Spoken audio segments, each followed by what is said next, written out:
Welcome to the I Can't Sleep podcast, where I read random articles from across the web to bore you to sleep with my soothing voice.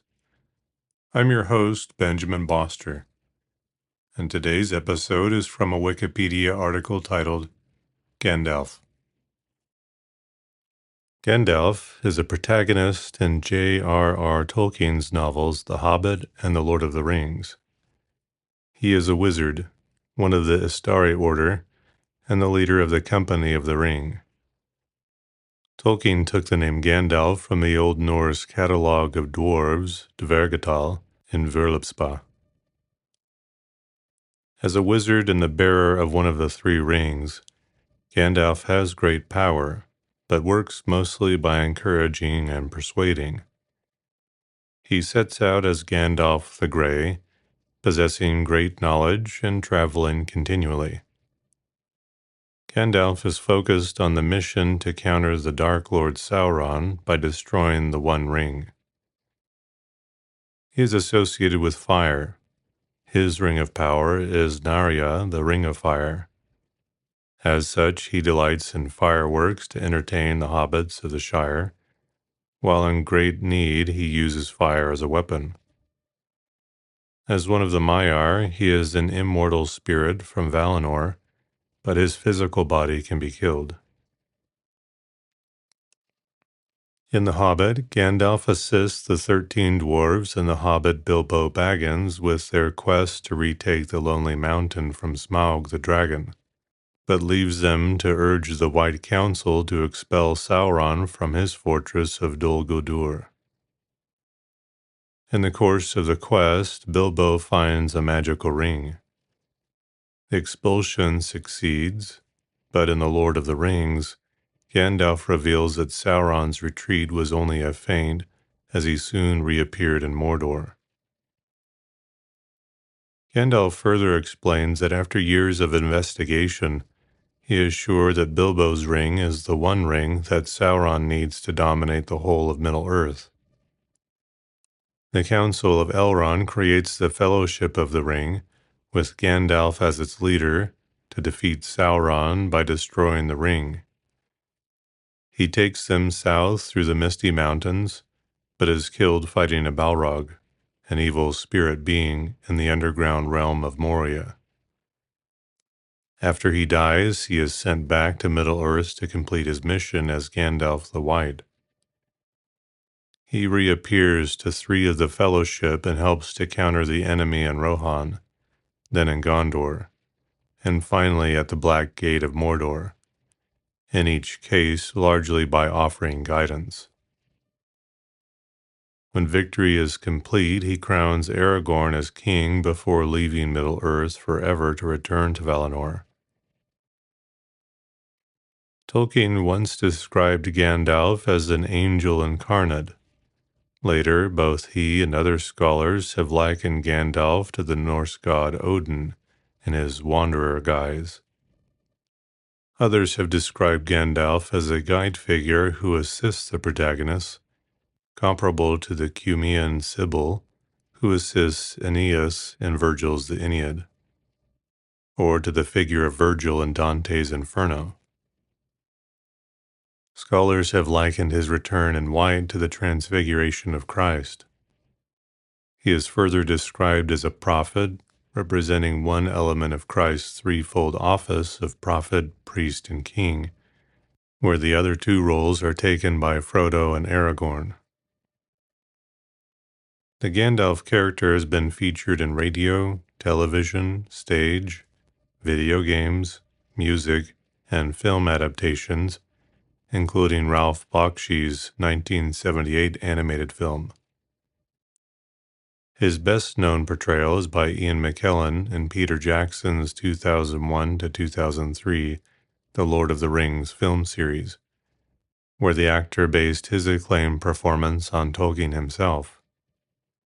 McKellen reprised the role in Jackson's 2012 to 2014 film series The Hobbit. Tolkien derived the name Gandalf from Gandalfr, a dwarf in the Völuspá's Dvergatal, a list of dwarf names. In Old Norse, the name means staff elf. This is reflected in his name Tharkun, which is said to mean staff man in Kostul, the language Tolkien invented for his dwarves. Gandalf is given several names and epithets in Tolkien's writings. Faramir calls him the Grey Pilgrim and reports Gandalf as saying, "Many are my names in many countries."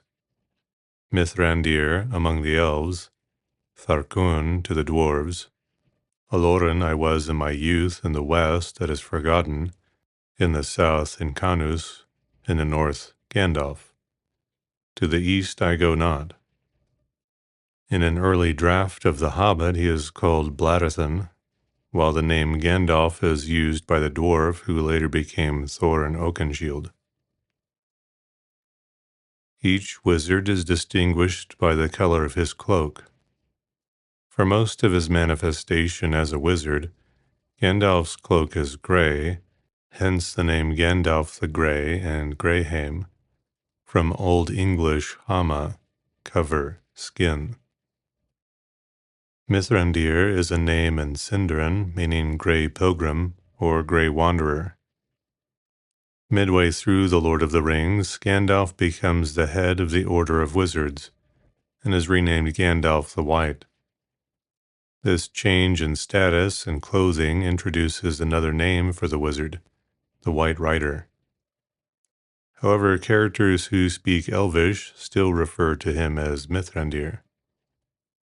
At times in The Lord of the Rings, other characters address Gandalf by insulting nicknames: Stormcrow, Lothspell, Ill News in Old English, and Grey Fool.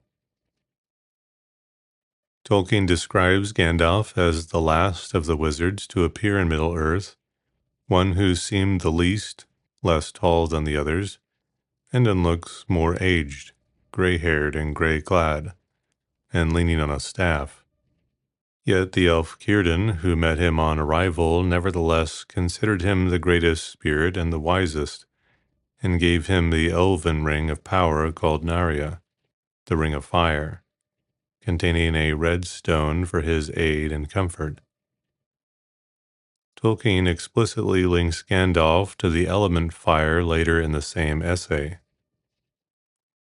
Warm and eager was his spirit, and it was enhanced by the ring Narya, for he was the enemy of Sauron, opposing the fire that devours and wastes with the fire that kindles and succors in one hope and distress. But his joy and his swift wrath were veiled in garments gray as ash, so that only those that knew him well glimpsed the flame that was within. Merry he could be, and kindly to the young and simple, yet quick at times to sharp speech and the rebuking of folly. But he was not proud, and sought neither power nor praise. Mostly he journeyed tirelessly on foot, leaning on a staff, and so he was called among men of the north Gandalf the Elf of the Wand, for they deemed him, though in error, to be of elven kind, since he would at times work wonders among them, loving especially the beauty of fire. And yet such marvels he wrought mostly for mirth and delight, and desired not that any should hold him in awe or take his counsels out of fear. Yet it is said that in the ending of the tasks for which he came, he suffered greatly, and was slain, and being sent back from death for a brief while, was clothed then in white, and became a radiant flame, yet veiled still, save in great need. In Valinor, Gandalf was called Olorin. He was one of the Maiar of Valinor, specifically, one of the people of the Vala Manwe. He was said to be the wisest of the Maiar. He was closely associated with two other Valar, Irmo, in whose gardens he lived, and Nienna, the patron of mercy, who gave him tutelage. When the Valar decided to send the Order of the Wizards, Istari, across the Great Sea to Middle-earth to counsel and assist all those who opposed Sauron, Aloran was proposed by Manwë. Aloran initially begged to be excused, declaring he was too weak and that he feared Sauron, but Manwë replied that that was all the more reason for him to go. As one of the Maiar, Gandalf was not a mortal man, but an angelic being who had taken human form. As one of those spirits, Aloran was in service to the Creator, Eru Ilúvatar, and the Creator's secret fire. Along with the other Maiar who entered into Middle-earth as the five wizards, he took on the specific form of an old man as a sign of his humility. The role of the wizards was to advise and counsel, but never to attempt to match Sauron's strength with their own. It might be, too, that the kings and lords of Middle-earth would be more receptive to the advice of a humble old man than a more glorious form giving them direct commands. The wizards arrived in Middle-earth separately, early in the Third Age. Gandalf was the last, landing in the havens of Mithlond. He seemed the oldest and least in stature, but Círdan the shipwright felt that he was the greatest on their first meeting in the havens, and gave him Narya, the Ring of Fire. Sauron, the chief wizard, learned of the gift and resented it. Gandalf hid the ring well, and it was not widely known until he left with the other ring-bearers at the end of the Third Age that he, and not Círdan, was the holder of the third of the Elven Rings. Gandalf's relationship with Saruman, the head of their order, was strained. The wizards were commanded to aid men, elves, and dwarves, but only through counsel. They were forbidden to use force to dominate them, though Saruman increasingly disregarded this. Gandalf suspected early on that an evil presence, the necromancer of Dol Guldur, was not a Nazgul, but Sauron himself. He went to Dol Guldur to discover the truth, but the necromancer withdrew before him only to return with greater force, and the White Council was formed in response. Galadriel had hoped Gandalf would lead the council, but he refused, declining to be bound by any but the Valar who had sent him. Saruman was chosen instead as the most knowledgeable about Sauron's work in the Second Age.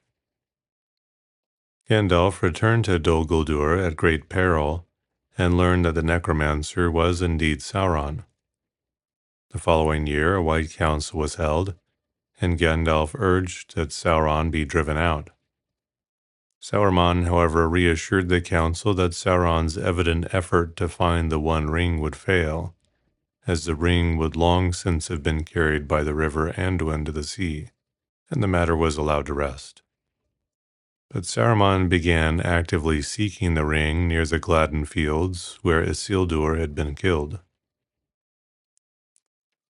The quest for Erebor in Unfinished Tales elaborates upon the story behind The Hobbit. It tells of a chance meeting between Gandalf and Thorin Oakenshield, a dwarf king in exile, in the Prancing Pony Inn at Bree. Gandalf had for some time foreseen the coming war with Sauron, and knew that the North was especially vulnerable. If Rivendell were to be attacked, the dragon Smaug could cause great devastation. He persuaded Thorin that he could help him regain his lost territory of Erebor from Smaug, and so the quest was born. Gandalf meets with Bilbo in the opening of The Hobbit. He arranges for a tea party for which he invites the 13 dwarves, and thus arranges the traveling group central to the narrative. Gandalf contributes the map and key to Erebor to assist the quest.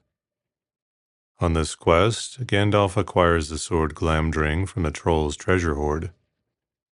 Elrond informs them that the sword was made in Gondolin, a city long ago destroyed where Elrond's father lived as a child. After escaping from the misty mountains pursued by goblins and wargs, the party is carried to safety by the great eagles.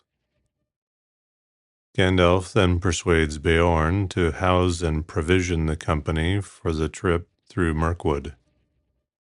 Gandalf leaves the company before they enter Mirkwood, saying that he had pressing business to attend to.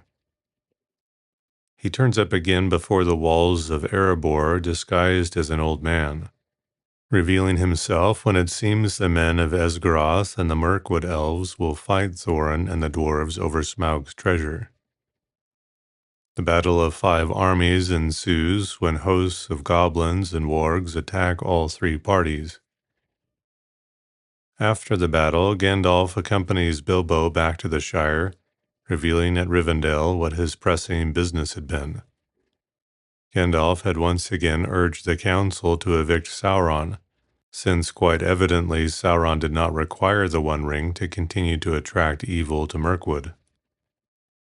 Then the council puts forth its power and drives Sauron from Dol Guldur. Sauron had anticipated this, and had feigned a withdrawal, only to reappear in Mordor. Gandalf spent the years between The Hobbit and The Lord of the Rings traveling Middle-earth in search of information on Sauron's resurgence and Bilbo Baggins' mysterious ring, spurred particularly by Bilbo's initial misleading story of how he had obtained it as a present from Gollum. During this period, he befriended Aragorn and became suspicious of Saruman. He spent as much time as he could in the Shire, strengthening his friendship with Bilbo and Frodo, Bilbo's orphaned cousin and adopted heir. Gandalf returns to the Shire for Bilbo's 111th birthday party, bringing many fireworks for the occasion. After Bilbo, as a prank on his guests, puts on the ring and disappears, Gandalf urges his old friend to leave the ring to Frodo, as they had planned. Bilbo becomes hostile, accusing Gandalf of trying to steal the ring. Alarmed, Gandalf tells Bilbo that is foolish. Coming to his senses, Bilbo admits that the ring has been troubling him and leaves it behind for Frodo as he departs for Rivendell. Over the next 17 years, Gandalf travels extensively, searching for answers on the ring. He finds some answers in a Isildur scroll in the archives of Minas Tirith. Gandalf searches long and hard for Gollum, often assisted by Aragorn, who eventually succeeds in capturing Gollum. Gandalf questions Gollum, threatening him with fire when he proves unwilling to speak. Gandalf learns that Sauron had imprisoned Gollum in his fortress of Barad-dûr, and tortured him to reveal what he knew of the ring. Returning to the Shire, Gandalf confirms his suspicion by throwing the ring into Frodo's hearth fire and reading the writing that appears on its surface. He tells Frodo the history of the ring and urges him to take it to Rivendell, warning of grave danger if he stays in the Shire.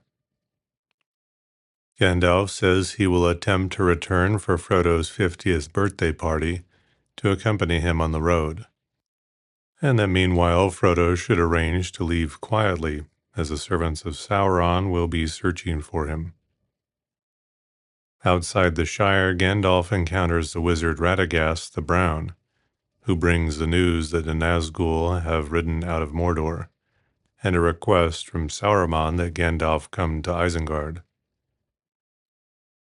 Gandalf asks him to send out animals to observe the Nazgûl and to report to him at Isengard.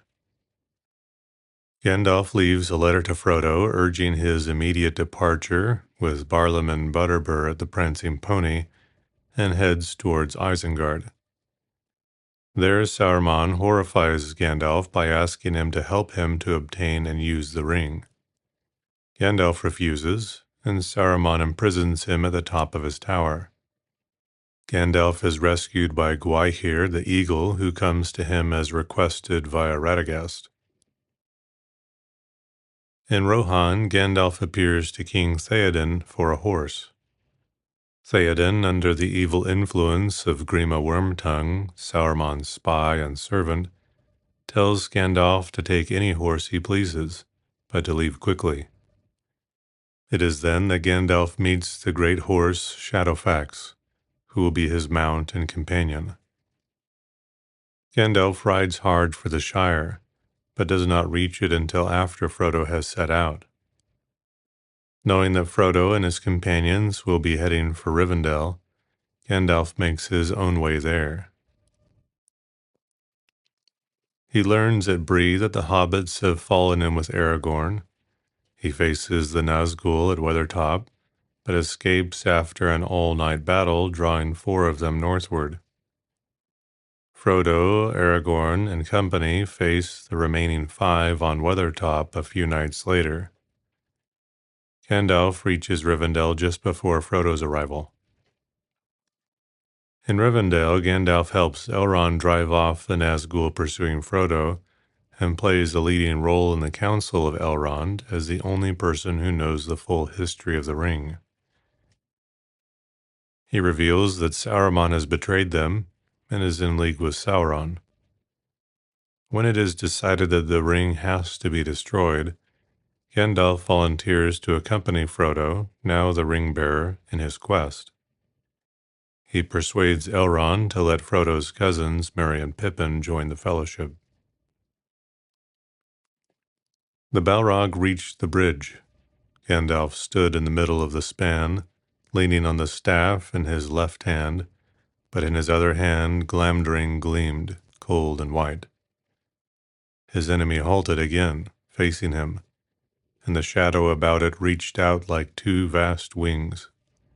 It raised the whip, and the thongs whined and cracked. Fire came from its nostrils, but Gandalf stood firm.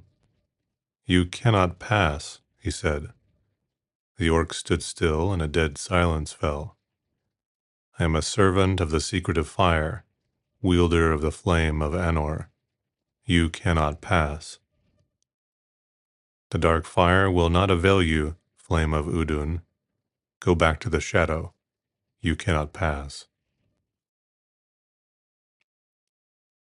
Taking charge of the Fellowship, comprising 9 representatives of the free peoples of Middle-earth set against the 9 riders, Gandalf and Aragorn lead the hobbits and their companions south.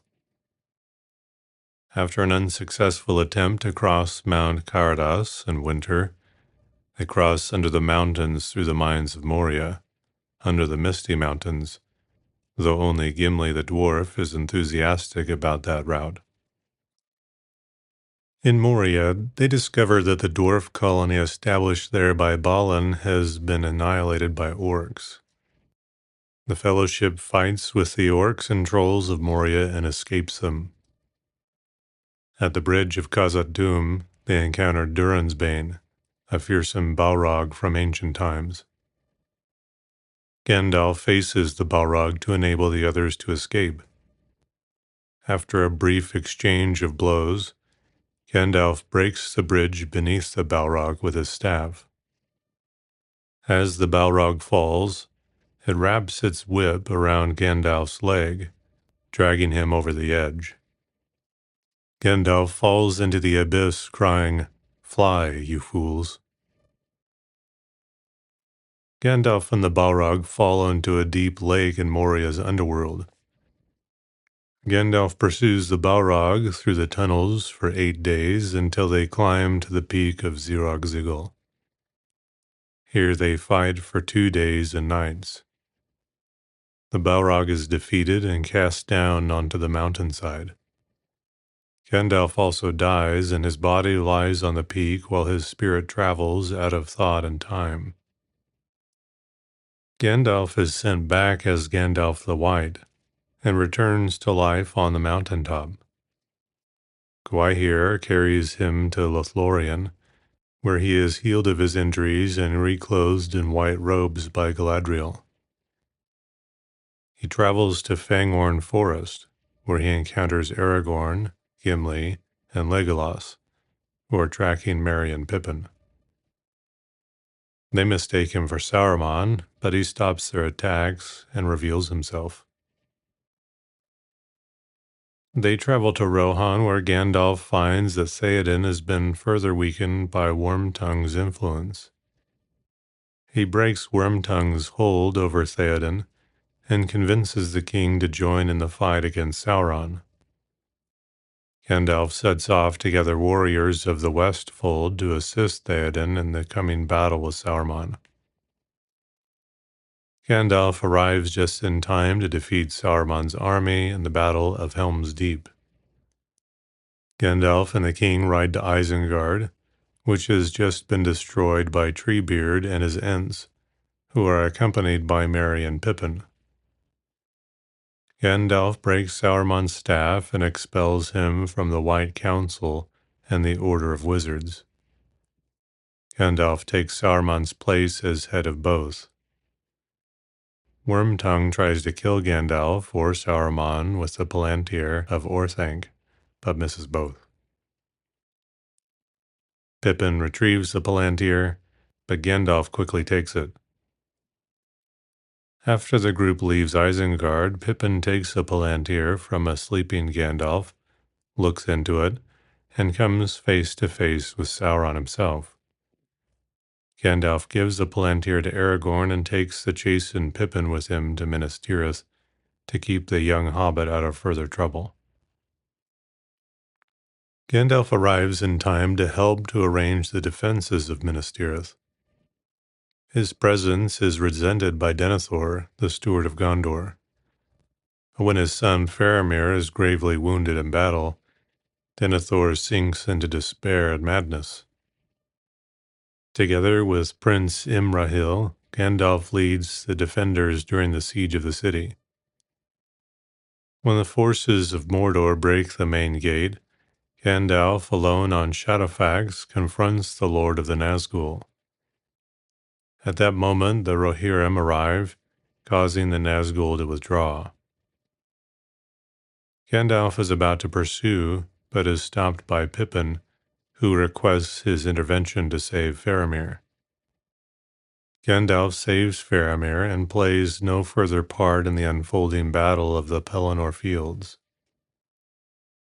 "This, then, is my counsel," said Gandalf. "We have not the ring. In wisdom or great folly it has been sent away to be destroyed, lest it destroy us. Without it we cannot by force defeat Sauron's force, but we must at all costs keep his eye from his true peril. We must call out his hidden strength, so that he shall empty his land. We must then make ourselves the bait, though his jaws should close on us. We must walk open-eyed into that trap, with courage, but small hope for ourselves. For, my lords, it may well prove that we ourselves shall perish utterly in a black battle, far from the living lands. So that even if Barad-dûr be thrown down, we shall not live to see a new age. But this, I deem, is our duty." After the battle, Gandalf counsels an attack against Sauron's forces at the Black Gate, in an effort to distract the Dark Lord's attention from Frodo and Sam. They are, at that moment, scaling Mount Doom to destroy the ring. Gandalf, Aragorn, and the other leaders of the West lead an army to the Black Gate, meeting the nameless Lieutenant of Mordor, who shows them Frodo's mithril shirt and other items from the Hobbit's equipment. Gandalf rejects Mordor's terms of surrender, starting the Battle of the Morannon. The forces of the West face the full might of Sauron's armies until the ring is destroyed in Mount Doom. Gandalf leads the Eagles to rescue Frodo and Sam from the erupting mountain. After the war, Gandalf crowns Aragorn as King Elessar and helps him find a sapling of the White Tree of Gondor. He accompanies the hobbits back to the borders of the Shire before leaving to visit Tom Bombadil. 2 years later, Gandalf departs Middle-earth forever. He boards the ring-bearer's ship in the Grey Havens and sets sail to return across the sea to the Undying Lands. With him are his horse Shadowfax and his friends Frodo, Bilbo, Galadriel, and Elrond. Tolkien's biographer Humphrey Carpenter relates that Tolkien owned a postcard entitled Der Berggeist, the mountain spirit, which he labeled The Origin of Gandalf. It shows a white-bearded man in a large hat and cloak seated among boulders in a mountain forest. Carpenter said that Tolkien recalled buying the postcard during his holiday in Switzerland in 1911. Manfred Zimmermann, however, discovered that the painting was by the German artist Josef Madlener and dates from the mid-1920s. Carpenter acknowledged that Tolkien was probably mistaken about the origin of the postcard. An additional influence may have been Vainamoinen, a demigod and the central character in Finnish folklore, and the national epic Kalevala by Elias Lundrud. Vainamoinen was described as an old and wise man, and he possessed a potent, magical singing voice. Throughout the early drafts and through to the first edition of The Hobbit, Bladderthin, Gandalf, is described as being a little old man, distinct from a dwarf, but not of the full human stature that would later be described in The Lord of the Rings. Even in The Lord of the Rings, Gandalf was not tall, shorter, for example, than Elrond or the other wizards.